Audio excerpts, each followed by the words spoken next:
Hello, enuanom akwa babiem eba Mace Tasty Meals so. Minim se nyame adom te mu nyina mo hoye. Enne de me be kyerɛw se ne obeye wo Nkra Nkra with a touch of peanut butter anase nkate ayayam. Enti yenkoso me de menam esiga so mahoro ho me de nsuo kakra aka ho. Makata so be 5 minutes. After 5 minutes, no me check ye no, ana me de me spices egu mo spices no, ene wo screen ni so no. Me wie na me de me powdered chili pepper, enso eka ho.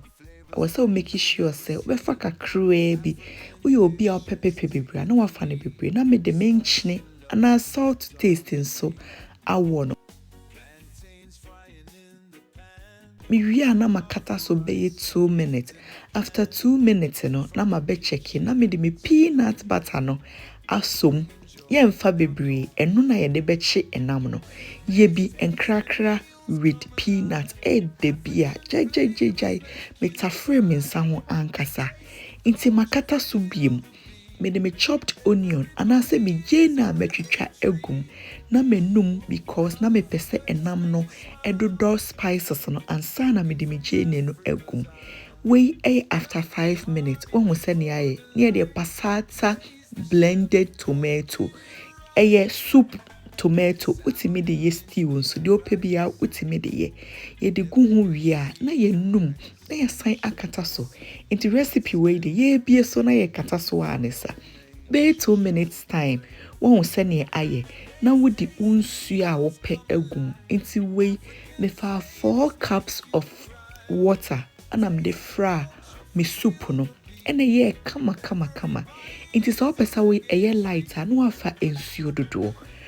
pesa ebe light ensuo a no afa ensuo kakra bi ti we after 10 minutes me de me fish ayache enchinam asom sister recipe we try bi na ekoyie me wie ye na me de me vegetables eguso me di okra green pepper ana me di nyaadroa eka ho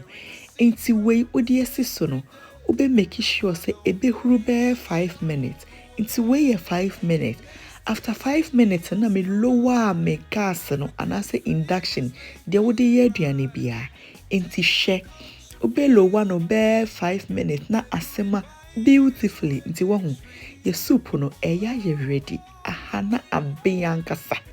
aye ready cha utimi didi mo bayire fufuo me de aya na me pese me didi fufuo jai recipe we ekoyi obi wodi bi wo me fie ho bi ata friends awon na ene de jayo fufuo yi me se me bro ni neighbor no ompe fufuo ni fufuo da na me twa bi koma no de bia wo se wodi ni bo beba because na hye nti we die mo hwe me fufuo no na ekoyi Oda so share me adenti na won like on comment na won subscribe on YouTube. Midi mu besi he ya me sign the for abremo. Makramo mo ma bye.